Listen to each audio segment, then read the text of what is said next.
నమస్తే, welcome to S channel news. ముందుగా headlines. Poland, Ukraine దేశాల 3 రోజుల పర్యటన ముగించిన స్వదేశానికి చేరుకున్న ప్రధాని. 2 దేశాలతో పలు రంగాల్లో భారత్ కీలక ఒప్పందాలు కుదుర్చుకున్న నరేంద్ర మోదీ.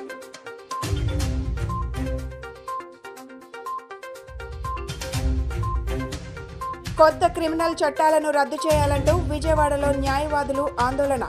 ప్రజాస్వామ్య హక్కులను హరించే న్యాయ చట్టాల అమలు వద్దని కేంద్రాన్ని డిమాండ్.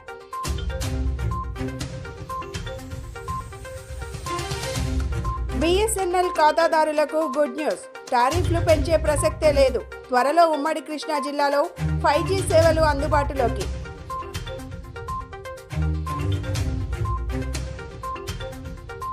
కిడ్నీ బాధితుల పక్షాన సిపిఐ పోరుబాట.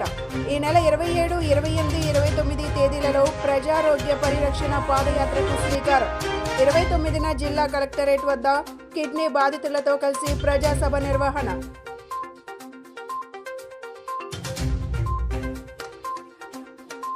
అచ్యుతాపురం సేజ్ బాధితులకు వైఎస్ఆర్సీపీ ఆర్థిక సాయం.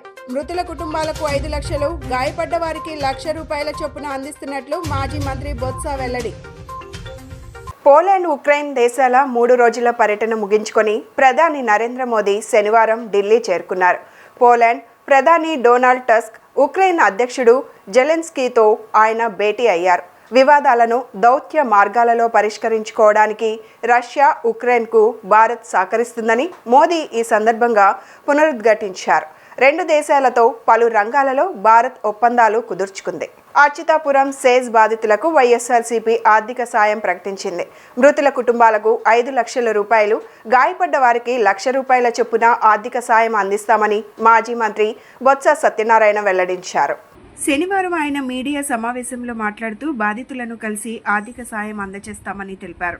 ప్రభుత్వంలో ఉన్న వాళ్లు బాధ్యతతో మాట్లాడాలని బొత్స హితవు పలికారు. ప్రమాదం జరిగితే అధికారంలో ఉన్న వాళ్లు పట్టించుకోలేదన్నారు. కనీసం బాధిత కుటుంబాలకు ధైర్యం చెప్పలేదని ఆయన దుయ్యబట్టారు. విషాదం వేళ రాజకీయం ఎందుకు, వెంటనే సేఫ్టీ ఆడిట్ జరపాలి. ఇలాంటి ఘటనలు పునరావృతం కాకుండా చూడాలి అని బొత్స పేర్కొన్నారు. ఎల్బీ పాలిమర్స్ ప్రమాదం జరిగిన వెంటనే ఘటనా స్థలానికి చేరుకున్నాం. తెల్లవారుజామున జరిగినా కూడా ఎక్కడ సహాయక చర్యలు ఆగలేదు. కరోనా సమయంలో కూడా సహాయక చర్యలు ఆగలేదు. స్థాయి మరచి కొంతమంది నేతలు విమర్శలు చేస్తున్నారు. వాటిని ప్రజలు గమనిస్తున్నారు. గత 5 ఏళ్లలో ఏమీ జరగలేదని మాట్లాడుతున్నారు. బాధితులను పరామర్శించడానికి చంద్రబాబు ఎందుకు రాలేదని మేము అడిగిన తరువాత సీఎం కేజీహెచ్కు వచ్చారు. ఒక మంచినీళ్లు బాటిల్ కూడా బాధితులకు ఇవ్వలేదు. ఎల్బీ పాలిమర్స్ ప్రమాదం జరిగిన వెంటనే మృతి చెందిన వారికి ₹1,00,00,000 చెక్కు అందించాం. అప్పటికప్పుడు 30 కోట్లు సిద్ధం చేశామని బొత్స సత్యనారాయణ అన్నారు. వారికి ఆర్థిక సాయం చేతితో ఇవ్వాలనేది పార్టీ నిర్ణయాన్ని మీ ద్వారా తెలియజేస్తున్నాం. ఆ నేపథ్యంలో నేటి రోజున మరి జగన్మోహన్ రెడ్డి గారు, మా నాయకుడు, మా అధ్యక్షులు వచ్చి మనం చూసిన తర్వాత వాస్తవ విషయాలు ఆ క్షత్రియాల నుంచి వాళ్ళ నోటి విన్న తర్వాత మరి ఎత్తు పత్రికా సమావేశంలో పత్రికా సోదరులు అడిగిన ప్రశ్నలకి నేపథ్యంలో జరిగిన సంఘటనల్ని, జరిగిన విషయంల మీద వారి స్పందన కూడా ఆయన తెలియజేయడం జరిగింది. పరిశ్రమలకు ఎవరు వ్యతిరేకం కాదు. ఆ ఫార్మాసిటీని ఏర్పాటు చేసిందా స్వర్గీయ రాజశేఖర రెడ్డి గారి హయాంలో. నేను ఇండస్ట్రీగా మినిస్టర్గా ఉన్నప్పుడే ఆ ఫార్మాసిటీని ఏర్పాటు చేశాం. పరిశ్రమలు రావాలి, అభివృద్ధి చెందాలి, మరి ఎంప్లాయ్మెంట్ రావాలనే ఆలోచనతోనే ఆ కార్యక్రమాన్ని.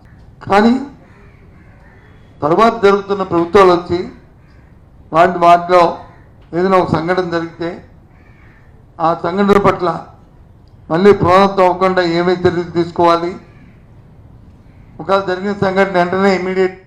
బిఎస్ఎన్ఎల్ తన కస్టమర్లకు శుభవార్త చెప్పింది. త్వరలో బిఎస్ఎన్ఎల్ మొబైల్ వినియోగదారులకు 5G సేవలను అందించనున్నట్లు పేర్కొంది. ఇప్పటికే ఉమ్మడి కృష్ణా జిల్లాలో 88 టవర్లను ఏర్పాటు చేసినట్లు తెలియజేసింది. త్వరలో 422 5G టవర్లను వినియోగదారులకు అందుబాటులోకి తీసుకురానున్నట్లు స్పష్టం చేసింది. చిట్టుగుంటలోని బిఎస్ఎన్ఎల్ భవన్లో శనివారం జరిగిన పాత్రికేయుల సమావేశంలో బిఎస్ఎన్ఎల్ విజయవాడ మార్కెటింగ్ విభాగపు పీజీఎంఎల్ శ్రీను మీడియాతో మాట్లాడుతూ ఉమ్మడి కృష్ణా జిల్లాలో సుమారు 5 లక్షల మంది బీఎస్ఎన్ఎల్ వినియోగదారులు ఉన్నారని తెలియజేశారు. వారిలో సుమారుగా 40,000 మంది 2G, 3G సిమ్లు వాడుతున్నారని, ఆ వినియోగదారులందరూ త్వరలో 4G సేవలు వినియోగించుకోవాల్సిందిగా విజ్ఞప్తి చేశారు. జిల్లా వ్యాప్తంగా 422 టవర్ల ఏర్పాటు ప్రక్రియలో ఉన్నట్లు తెలియజేసిన ఆయన వాటన్నిటి ద్వారా 5G సేవలను వినియోగదారులకు అందుబాటులోకి తీసుకురానున్నట్లు తెలియజేశారు. ఇప్పటికే 12,000 మందికి పైగా మొబైల్ పోర్ట్ వినియోగించుకొని బీఎస్ఎన్ఎల్ సేవలను సద్వినియోగం చేసుకుంటున్నట్లు తెలియజేశారు. బీఎస్ఎన్ఎల్ తన ఖాతాదారుల టారిఫ్ రేట్లను పెంచే ఆలోచనలో లేదని స్పష్టం చేశారు. సర్వత్రా వైఫై స్కీమ్ పేరిట బీఎస్ఎన్ఎల్ తన సేవలను ప్రజలకు అందుబాటులోకి తీసుకురానున్నట్లు తెలియజేశారు. బీఎస్ఎన్ఎల్ ఇంటర్నెట్ వినియోగించే వినియోగదారులకు ఈ స్కీమ్ వర్తిస్తుందని పేర్కొన్నారు. వారి నివాసంలోనే కాకుండా వినియోగదారులు వివిధ పనుల నిమిత్తం బయటకు వెళ్లినప్పుడు బహిరంగ ప్రదేశాలలో సైతం బీఎస్ఎన్ఎల్ వైఫై సౌకర్యం ఈ స్కీమ్ ద్వారా పొందగలుగుతారని తెలియజేశారు. సుమారుగా పోయిన నెలలో కృష్ణా జిల్లాలో 10,000 కనెక్షన్ల పైన, అలాగే ఈ నెలలో ఆల్రెడీ 1,200 కనెక్షన్ల దాకా 12,000 కనెక్షన్ల దాకా వచ్చేసాయి. అంటే వేరే ఆపరేటర్స్ తోటి పనిచేస్తున్నటువంటి వినియోగదారులు పోర్టిన్ అయ్యారు. ఇంకొక వారం మిగిలింది. అంటే మాకు రోజు సుమారుగా జిల్లాలో ఎటు చూసుకున్నా కూడాను 500 మంది వినియోగదారులు ఫుట్ఫాల్ పెరిగింది మాకు. దానికి తగ్గట్టుగా మేము సిమ్ కార్డులు కానివ్వండి, అదేవిధంగా మా యొక్క యంత్రాంగాన్ని కానివ్వండి, మేము మా ఫ్రాంచైజీలను కానివ్వండి, వాటందరినీ కూడాను సమాయత్తం చేశాం. ఎటువంటి అసౌకర్యం లేకుండా వినియోగదారులందరికీ కూడాను సిమ్ కార్డులు ఇవ్వటం కోసం అనేసి చాలా సంతోషకరం. ఎందుకంటే మేము ఎటువంటి రేట్లు పెంచడం లేదు. 4G వచ్చినా కూడాను ఎటువంటి రేట్లు కూడా పెంచబోవటం లేదు. అదేవిధంగా మా దగ్గర ఒక 40,000 మంది వినియోగదారులు ఇంకా 2G, 3G సిమ్ను వాడుతున్నారు. ఆ 2G, 3G సిమ్లు వాడుతున్న వాళ్ళు అర్జెంటుగా వాటిని 4G కింద అప్గ్రేడ్ చేసుకోవాలి. అది మాకు మారుమూల ప్రాంతాల్లో కూడాను మేము వారికి సిమ్లు ఇవ్వడానికి మేము అన్నీ కూడాను సమకూర్చాం. వారికి చాలా సింపుల్గా తెలిసిపోతుంది ఏంటంటే వారు ఏ సిమ్ వాడుతున్నారు, 2G వాడుతున్నారా, 3G వాడుతున్నారా, 4G వాడుతున్నారా అనేది. అది 2G ఆ 3G అని తెలుసుకోవడానికి చాలా సింపుల్. మనమే మెసేజ్ వారి ఫోన్ నుంచి ఒక మెసేజ్ పంపించాలి. హైదరాబాద్ మాదాపూర్లో నటుడు నాగార్జునకు చెందిన ఎన్ కన్వెన్షన్ సెంటర్ కూల్చివేతలు ఆపాలని తెలంగాణ హైకోర్టు మధ్యంతర ఉత్తర్వులు జారీ చేసింది. కూల్చివేతలు ఆపాలంటూ నాగార్జున దాఖలు చేసిన హౌస్ మోషన్ పిటిషన్పై విచారించిన న్యాయమూర్తి జస్టిస్ టి వినోద్ కుమార్ ఈ తీర్పు వెల్లడించారు. కాగా ఈ తీర్పు వచ్చేలోపే కన్వెన్షన్ సెంటర్ను హైడ్రా అధికారులు, సిబ్బంది నేలమట్టం చేశారు.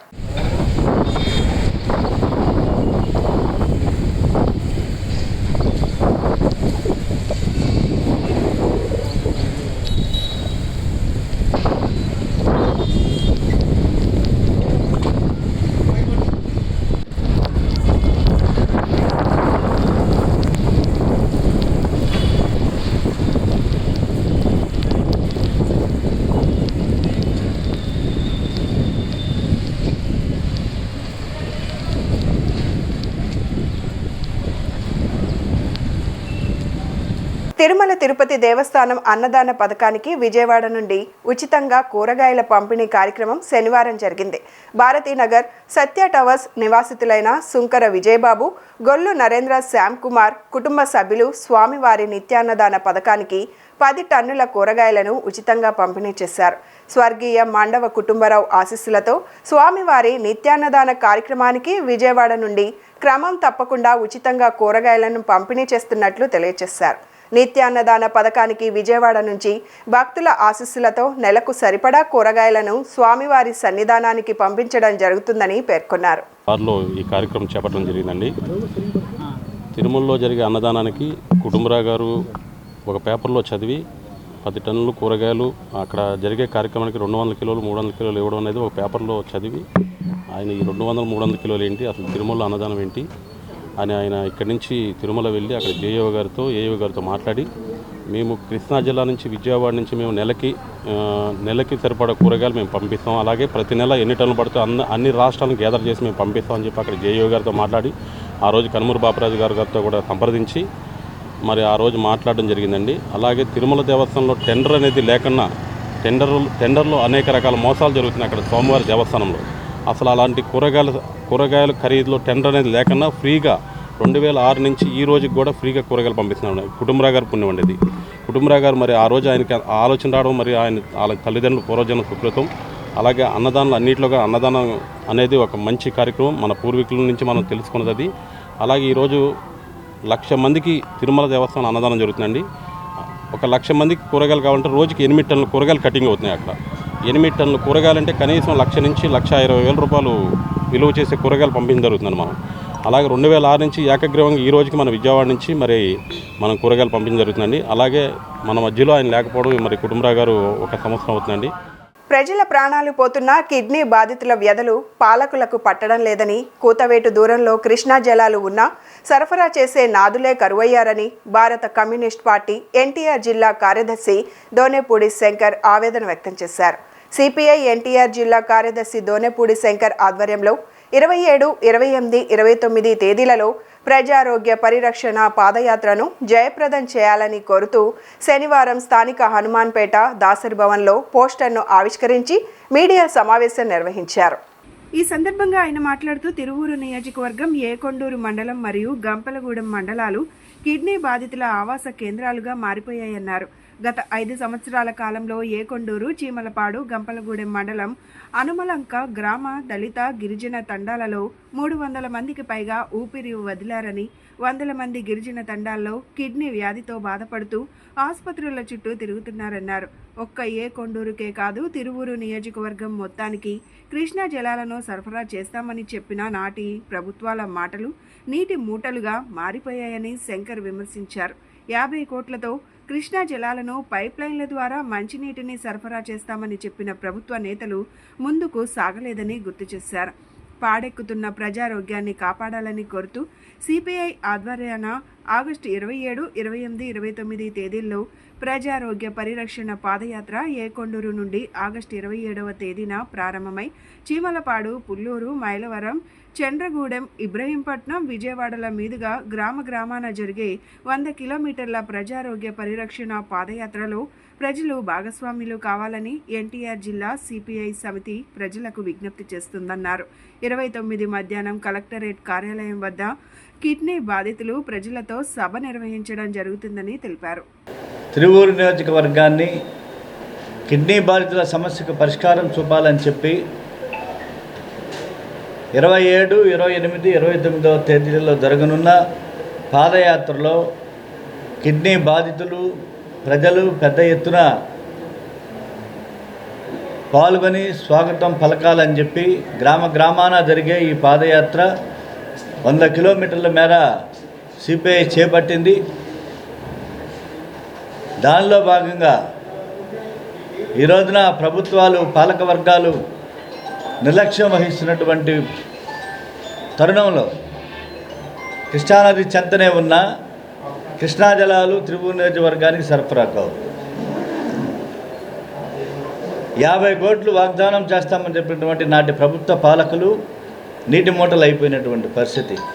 కేవలం కంటినీటి తుడుపుగా కృష్ణానది నీళ్ళని ట్యాంకుల ద్వారా సరఫరా చేస్తూ ఆ ట్యాంకులలో చిరుకప్పలు విన్యాసం చేస్తూ ఉంటాయి, తోక చేపలు నాట్యమాడుతూ ఉంటాయి.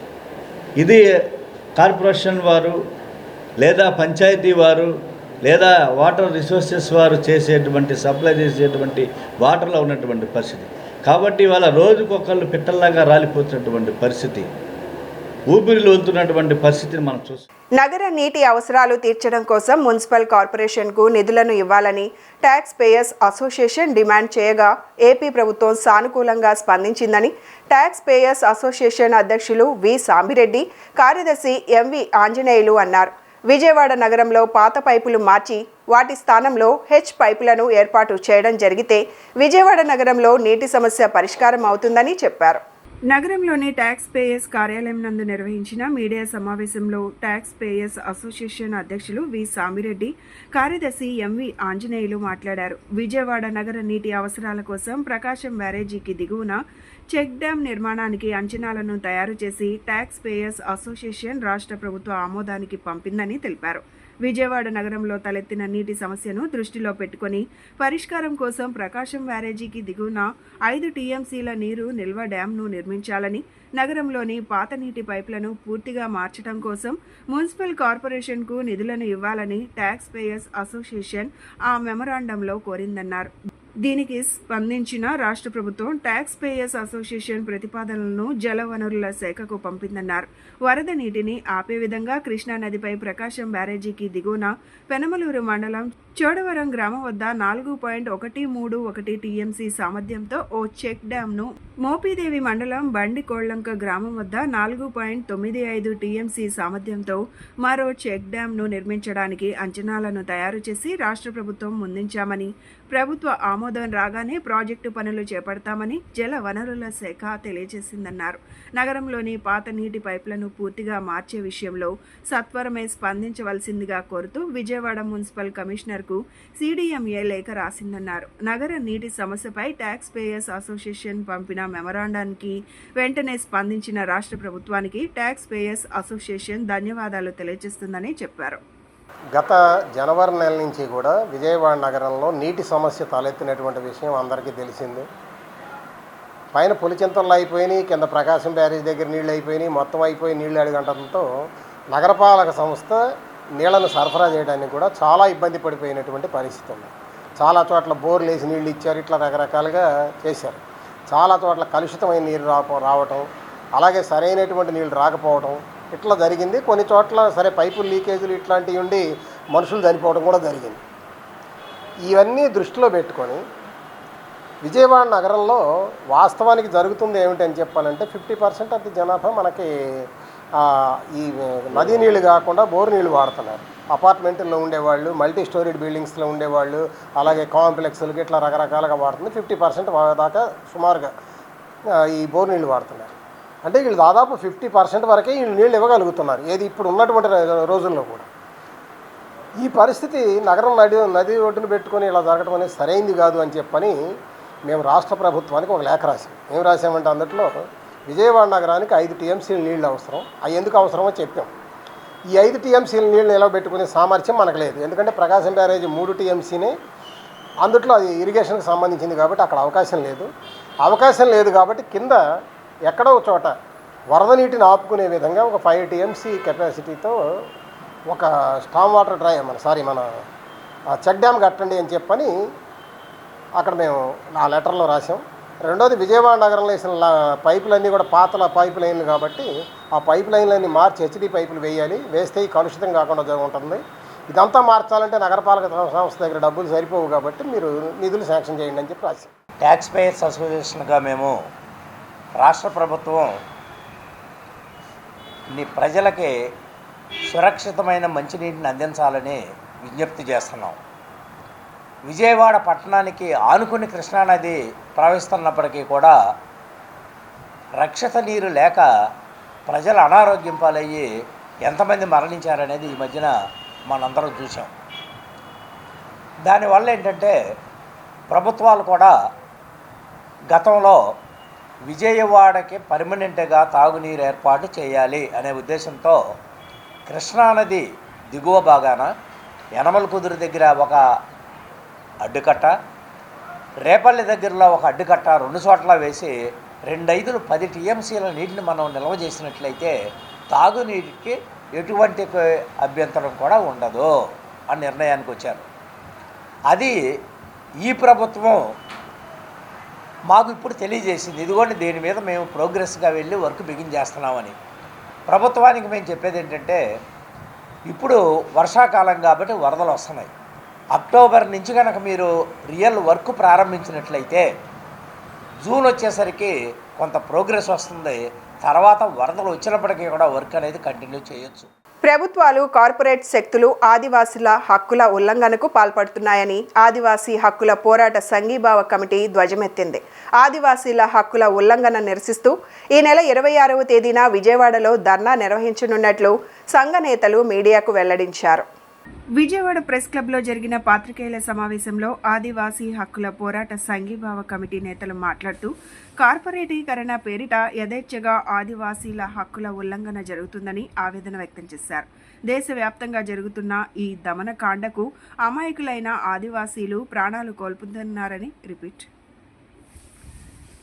దేశవ్యాప్తంగా జరుగుతున్న ఈ దమనకాండకు అమాయకులైన ఆదివాసీలు ప్రాణాలు కోల్పోతున్నారని ధ్వజమెత్తారు. భారత ప్రభుత్వం కల్పించిన ఆదివాసీ హక్కులను యథేచ్ఛగా ఉల్లంఘిస్తున్న కార్పొరేట్ శక్తులను ఆయా రాష్ట్ర ప్రభుత్వాలపై చర్యలు చేపట్టడంలో కేంద్రం ఘోరంగా విఫలమైందన్నారు. మన పొరుగునే ఉన్న ఛత్తీస్గఢ్ రాష్ట్రంలో బీజేపీ అధికారంలోకి వచ్చిన క్రమంలో ఇప్పటి వరకు 177 మంది ఆదివాసీలు మరణించారని గుర్తు చేశారు. మావోయిస్టుల పేరిట కొనసాగిస్తున్న కాల్పుల్లో మావోయిస్టుల కన్నా ఆదివాసీలే ఎక్కువ మంది మరణించారని తెలియజేశారు. రాజ్యాంగబద్ధంగా అడవి పుత్రులకు దక్కాల్సిన హక్కులకై ఈ నెల 26న విజయవాడ ధర్నా చౌక్లో నిరసన కార్యక్రమం చేపడుతున్నట్లు పేర్కొన్నారు. ఈ ధర్నాలో ఎమ్మెల్సీ ఐవి వెంకటేశ్వరరావు, మాజీ మంత్రి Vadde Sobhanadreeswararao, Bezawada Bharat association council members సహా ఐఎఫ్టియు నేతలు పాల్గొన్నట్లు పేర్కొన్నారు. ఈ కమిటీ ఆధ్వర్యంలో 26వ తారీఖు విజయవాడ ధర్నా చౌక్లో ఒక ధర్నా కార్యక్రమాన్ని నిర్వహిస్తూ ఉన్నాం. ఈ ధర్నా కార్యక్రమంలో వడ్డే శోభనాద్రీశ్వరరావు, ఐ వెంకటేశ్వరరావు ఎమ్మెల్సీ, అదేవిధంగా బార్ కౌన్సిల్ మెంబర్స్ అయినటువంటి చెలసాని అజయ్ కుమార్, అట్లనే ఎస్బిఎన్ఆర్, బ్రహ్మానందరెడ్డి గారు, ఇఫ్ట్ నాయకులు ప్రసాద్, ఇంకా తదితరులు, రిటైర్డ్ ఐఏఎస్ అధికారి బండ్ల శ్రీనివాసరావు గారు, ఇంకా తదితరులు, ప్రజా సంఘాల నాయకులు అందరూ కూడా మాట్లాడతారు. ప్రధానంగా ఆదివాసీ ప్రాంతాల్లో కార్పొరేటీకరణ పేరుతో చట్టబద్ధ పాలన కాకుండా రాజ్యాంగ వ్యతిరేకమైనటువంటి కార్యకలాపాలను ప్రభుత్వం అనుమతిస్తుంది. ఆ అనుమతి, ఆ ఒడంబడికల్ని అమలు చేయటానికి రాజ్యాంగ విరుద్ధంగా హక్కుల ఉల్లంఘనకు ప్రభుత్వాలు పాల్పడుతూ ఉన్నాయి. అది ఏ రాష్ట్రమైనా కావచ్చు, ఛత్తీస్గఢ్, జార్ఖండ్, లేకపోతే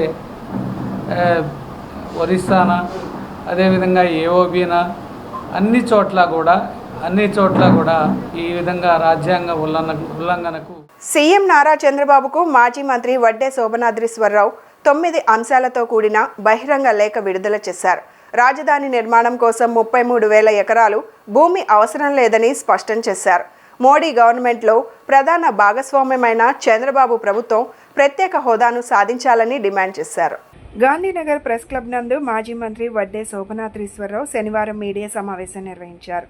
ఈ సందర్భంగా సీఎం చంద్రబాబు నాయుడుకు 9 అంశాలతో కూడిన బహిరంగ లేఖను విడుదల చేస్తున్నట్లు తెలిపారు. రాజధాని నిర్మాణం కోసం 33,000 ఎకరాలు భూమి అవసరం లేదన్నారు. రియల్ ఎస్టేట్ వాళ్ళకి వ్యాపారం చేసుకోవడానికి రాజధాని భూములు చక్కగా ఉపయోగపడుతున్నాయన్నారు. ఇప్పటికైనా అమరావతి రాజధాని నిర్మాణం కోసం భూములు ఇచ్చిన రైతులకు సిఆర్డీఏ చేసిన అగ్రిమెంట్ ప్రకారం మెరుగైన సదుపాయాలు కల్పించాలన్నారు. సమయాన్ని వృధా చేయకుండా రాజధాని ప్రాంతాన్ని అభివృద్ధి చేయాలని ప్రభుత్వాన్ని కోరారు. రాజధాని అభివృద్ధి కోసం 15,000 కోట్లు అప్పుగా ఇస్తామని ప్రధాని నరేంద్ర మోదీ ప్రభుత్వం ప్రకటించడం సమంజసం కాదన్నారు. స్వాతంత్రం వచ్చి ఇన్నేళ్లు గడిచినా దేశంలో అభివృద్ధి కాని రాష్ట్రాలకు ఇంకా ఉన్నాయి, వాటికి తప్పనిసరిగా ప్రత్యేక హోదా కల్పించాలన్నారు. విభజన హామీ ప్రకారం ఆంధ్రప్రదేశ్కు తక్షణమే ప్రత్యేక హోదా కల్పించాలని లేఖలో పేర్కొన్నామని వెల్లడించారు. ప్రతి ఏటా ఒక పర్యాయం రైతులకు రుణమాఫీ చేయాలన్నారు. తుగ్లక్ జగన్మోహన్ రెడ్డి తన హయాంలో విద్యుత్ మోటార్లు అమర్చిన స్మార్ట్ మీటర్లు నేటి కూటమి ప్రభుత్వం తక్షణమే తీసివేయాలని లేఖలో కోరామని చెప్పారు. ఏఐబిపి అని ప్రోగ్రామ్ అని పేరు పెట్టి ఏవో బోళ్ళంత డబ్బు పెడతా ఉన్నారు, కానీ పెట్టాలా. చివరికి రాను ఇంకా బాగా తగ్గించేస్తున్నారు. మొదటి పంచవర్ష ప్రణాళికలో ఇరిగేషన్ అండ్ పవర్ మీద 27% కేటాయించిందే బడ్జెట్లో. ఆ తర్వాత వచ్చేటప్పటికి అది 11%కి తగ్గిపోయి ఇప్పుడు మోడీ గారి జమానాలో 5.8% తగ్గిపోయిన పరిస్థితి జరిగింది. ఇప్పుడు మన రాష్ట్రంలో చూసుకుంటే మరి వాళ్ళ పోలవరానికి కంపల్సరిగా కేంద్ర ప్రభుత్వం ఇచ్చి తీరాల్సిందే. నూరైనా అది వాళ్ళ బాధ్యత. రాష్ట్ర ప్రభుత్వం దగ్గర ఉన్నటువంటి నిధుల్ని మీరు వెలుగొండ ప్రాజెక్టు పూర్తి చేయడానికి ఉపయోగించండి బాబు. చంద్రబాబు నాయుడు గారు 15 లక్షల ప్రజలకి త్రాగటానికి మంచినీరు, 4.5 లక్షల ఎకరాలకి సాగునీరు ఇస్తుంది వెలుగొండ ప్రాజెక్టు. అట్లాగే మనకి పట్టిసీమ ద్వారా ఎట్టయితే వచ్చినాయో నీళ్లు, అటు పోలవరం ఎడమ కాలువను కూడా రాజశేఖర రెడ్డి గారి టైంలోనే కొంత తవ్వారు, ఇంకా కొంత మిగిలి ఉన్నాయి, కురదలాలు ఉన్నాయి, అవి కూడా పూర్తి చేస్తే అక్కడ లిఫ్ట్ పెట్టింది. కాబట్టి పోలవరం ప్రాజెక్టు పూర్తి కాకముందే ఉత్తరాంధ్ర జిల్లాలకి ఎడమ కాలువ ద్వారా నీటిని పంపవచ్చు, గోదావరి నీటిని పంపొచ్చు. ఆ పని చేస్తూ పోలవరాన్ని చేయండి. ఇప్పుడు సిడబ్ల్యూసి ఇచ్చే సలహా ప్రకారంగా వాళ్ళ దగ్గర నుంచి నిధులు రాబట్టండి. R&R ఎట్టి పరిస్థితుల్లోనూ కేంద్ర ప్రభుత్వం భరించాలి. అది ఇరిగేషన్ కాంపోనెంట్లో అసలు ఫస్ట్ ఐటమే అది. నల్ల చట్టాలను రద్దు చేసే వరకు పోరుబాట ఆపేది లేదని జాతీయ బార్ కౌన్సిల్ సభ్యులు సుంకర రాజేంద్ర ప్రసాద్ ప్రతిజ్ఞ చేశారు. కేంద్ర ప్రభుత్వం పునరాలోచన చేసి ఈ నల్ల చట్టాలను రద్దు చేయాలని డిమాండ్ చేశారు. ప్రజాస్వామ్య హక్కులను హరించే నూతన క్రిమినల్ చట్టాల అమలును వెంటనే నిలుపుదల చేయాలని డిమాండ్ చేస్తూ న్యాయవాదులు విజయవాడ అలంకార్ సెంటర్లోని ధర్నా చౌక్లో శనివారం నిరసన చేపట్టారు. All India Lawyers Union, Indian Association of Lawyers, Congress legal cell, APCSA, CLC, IAPL, Centre for Social Justice ఆధ్వర్యంలో ఈ ధర్నాలో న్యాయవాదులు పెద్ద ఎత్తున పాల్గొన్నారు. ఈ ధర్నాలో పాల్గొన్న కేంద్ర ప్రభుత్వం కొత్తగా తెచ్చిన క్రిమినల్ చట్టాలకు వ్యతిరేకంగా న్యాయవాదుల ధర్నా చేస్తున్నారని జాతీయ బార్ కౌన్సిల్ సభ్యులు సుంకర రాజేంద్ర ప్రసాద్ అన్నారు. గతంలో ఉన్న చట్టాలను రద్దు చేసి కొత్త చట్టాలు తెచ్చారని అన్నారు. బ్రిటిష్ వాళ్ల చట్టాలను మార్చినట్లు కేంద్రం ప్రకటించిందని తెలిపారు. కానీ 90% చట్టాలను పాతవే ఉంచి పేర్లు మార్చారని మండిపడ్డారు. పోలీసులు పాలకులకు అధికారులు కట్టబెట్టేలా ఉన్నాయని విమర్శించారు. కోర్టు అనుమతితో సంఖ్యలతో బంధించే విధానం తీసేసి పోలీసులకే పవర్ ఇచ్చారని తెలిపారు. న్యాయ వ్యవస్థను నీరుగార్చేలా ఈ చట్టాలు ఉన్నాయని ఆరోపించారు. బ్రిటిష్ వాళ్ల చట్టాలను మార్చినట్లు కేంద్రం ప్రకటించిందని తెలిపారు. కానీ 90% చట్టాలను పాతవే ఉంచి పేర్లు మార్చారని మండిపడ్డారు. న్యాయ వ్యవస్థను నీరుగార్చేలా ఈ చట్టాలు ఉన్నాయని ఆరోపించారు. ఉపా యాక్ట్ రద్దు చేయకుండా మళ్లీ అమలు చేస్తున్నారని అన్నారు. ప్రజా సమస్యల కోసం పనిచేసే వారిని అణచివేసేలా చట్టాలు ఉన్నాయని వివరించారు. పోలీసులకు పరిమితికి మించి అధికారాలు ఇచ్చారని గుర్తు చేశారు. ఇది భవిష్యత్తులో చాలా అనర్థాలకు కలిగిస్తుందని మండిపడ్డారు. ఈ చట్టాలను రద్దు చేసే వరకు తమ పోరాటం కొనసాగుతుందని తెలిపారు. రాష్ట్రం, దేశవ్యాప్తంగా న్యాయవాదులు, ప్రజలు, ప్రజా సంఘాలు కలిసి ఆందోళనలు చేస్తామని హెచ్చరించారు. ప్రజాస్వామ్య విరుద్ధంగా ఎవరూ నిర్ణయాలు చేసినా అంగీకరించేది లేదని స్పష్టం చేశారు. కేంద్ర ప్రభుత్వం పునరాలోచన చేసి ఈ నల్ల చట్టాలను రద్దు చేయాలని సుంకర రాజేంద్ర ప్రసాద్ డిమాండ్ చేశారు. న్యాయవాదులు ఇక్కడ ఒక ధర్నాని ప్రారంభించడం జరిగింది. ఈ ధర్నా ఎందుకు చేయాల్సి వస్తూ ఉన్నదంటే జూలై 1 నుంచి కేంద్ర ప్రభుత్వం నూతన క్రిమినల్ చట్టాలను అమల్లోకి తీసుకురావడం జరిగింది. ఈ క్రిమినల్ చట్టాలను అమలు చేయటం వల్ల భారతదేశ రాజ్యాంగానికి, ప్రజాస్వామ్యానికి పెద్ద ముప్పు వాటిల్లుతుందని, పౌర హక్కులు హరించబడతాయని, ప్రజాస్వామ్యం కూని అవుతుందని చెప్పి మేము చెప్తా ఉన్నాం. ఎందుకన్నట్లయితే మేము చూసి వీళ్ళు మార్పు ఎందుకు అవసరమైందని చెప్తుంది కేంద్ర ప్రభుత్వం అంటే, కాలం చెల్లినటువంటి బ్రిటిష్ పాలకులు చేసినటువంటి చట్టాలను మేము రద్దు చేసి కొత్త చట్టాలను తీసుకొస్తా ఉన్నాం. మనంతట మనమే రాసుకున్నటువంటి చట్టాలుగాను ఇవి చెప్తూ ఉన్నారు. నిజంగా స్వతంత్ర భారతదేశంలో స్వతంత్ర పౌరుల కోసం వాళ్ళు ఎన్నుకున్నటువంటి ప్రభుత్వం చేయదలిసిన చట్టాలైనా ఇవి అని మనం ఒకసారి చూసినప్పుడు మాకు సమాధానం కాదు అనే వస్తూ ఉన్నది. ఎందుకన్నట్లయితే దాదాపుగా 90 నుంచి 95% వరకు పాత చట్టాలనే మక్కి దింపి సెక్షన్లను మార్చటం, పేర్లను మార్చటం చేయటం జరిగింది. జరిగిన మార్పు చేసినటువంటి 5% కూడా ఏదైనా ప్రజలకి, పౌరులకి ఉపయోగకరంగా ఉందా అంటే లేని పరిస్థితే మనం గమనించాల్సింది కనపడతా ఉంది. ఎందుకన్నట్లయితే ఉపా యాక్ట్ అనేటువంటిది ఒక దుర్మార్గమైనటువంటి చట్టం అని దాన్ని రద్దు చేయమని చెప్పి న్యాయవాదులుగా మేము డిమాండ్ చేస్తూ ఉన్నాం. అనేక సందర్భాల్లో దాన్ని దుర్వినియోగం చేస్తూ ఉన్నారు అధికార పార్టీలను కూడా చెప్తా ఉన్నాం. మేము రద్దు చేయమని డిమాండ్ చేస్తే వాళ్ళు చేసిన పని ఏంటంటే ఆ ఉపా యాక్ట్ని తీసుకొచ్చి ఈ రోజున బిఎన్ఎస్ చట్టంలోనే మక్కిగా దింపేసి అది ఉపా యాక్ట్ కింద విచారణ చేయాలా లేకపోతే బిఎన్ఎస్ కింద విచారణ చేయాలా అని పోలీసులకి అధికారాన్ని కట్టబెట్టడం జరిగింది. అంతేకాదు గతంలో ఏపీ కోకా యాక్ట్ అని కానివ్వండి ఉండేది, మనకి ఆర్గనైజ్డ్ క్రైమ్ని ప్రివెంట్ చేయడం కోసం ప్రత్యేకమైనటువంటి చట్టం ఉండేది. దాన్ని మనం ఏపీ స్టేట్లో రద్దు చేయడం జరిగిన తర్వాత కోల్కతాలో వైద్య విద్యార్థినిపై అత్యాచారం, హత్య నిరసిస్తూ ఉవ్వెత్తున ఆందోళనలు మిన్నంటుతున్నాయి.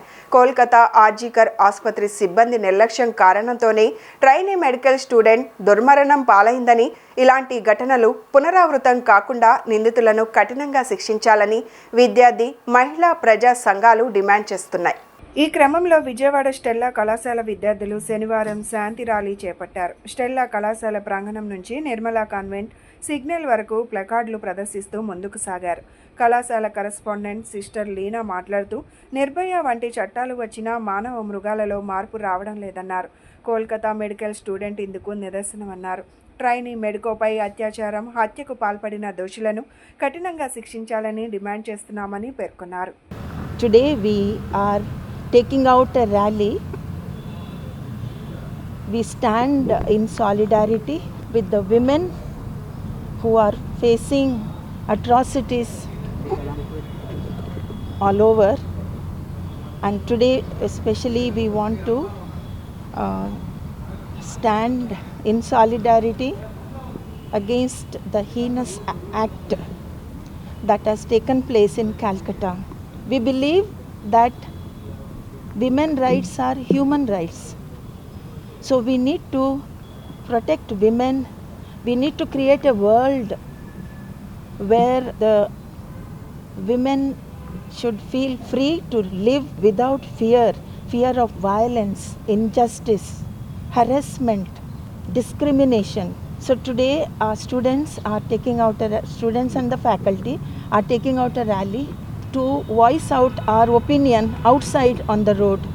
Let us respect women, youth, girl children, recognize their dignity and treat them equal to others without any discrimination. Let our women feel free to live without any fear of violence, fear of harassment and discrimination.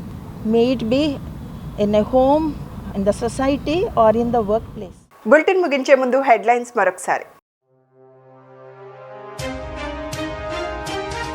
Poland, Ukraine దేశాల 3 రోజుల పర్యటన ముగించిన స్వదేశానికి చేరుకున్న ప్రధాని. 2 దేశాలతో పలు రంగాల్లో భారత్ కీలక ఒప్పందాలు కుదుర్చుకున్న నరేంద్ర మోదీ.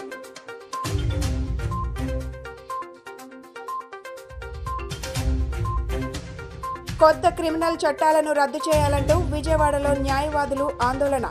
ప్రజాస్వామ్య హక్కులను హరించే న్యాయ చట్టాల అమలు వద్దని కేంద్రాన్ని డిమాండ్.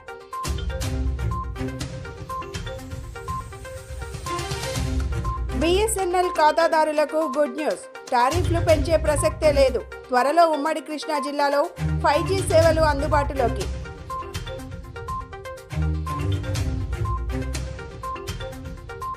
కిడ్నీ బాధితుల పక్షాన సిపిఐ పోరుబాట. ఈ నెల 27, 28, 29 తేదీలలో ప్రజారోగ్య పరిరక్షణ పాదయాత్రకు శ్రీకారం. 29న జిల్లా కలెక్టరేట్ వద్ద కిడ్నీ బాధితులతో కలిసి ప్రజాసభ నిర్వహణ.